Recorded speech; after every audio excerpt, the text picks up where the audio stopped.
så er der den her. Så er vi sådan over i afdelingen for uren hud. Hvad kan den?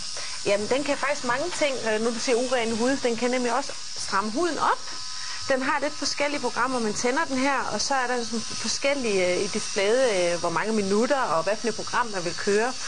Så bruger man sådan nogle små geléer til, og starter med den ene gelé, lægger den på huden, og så kører man den her maskine rundt. Og den har sådan nogle positive og negative ladninger, som så sluser produkterne bedre ned i huden og renser huden. Ja.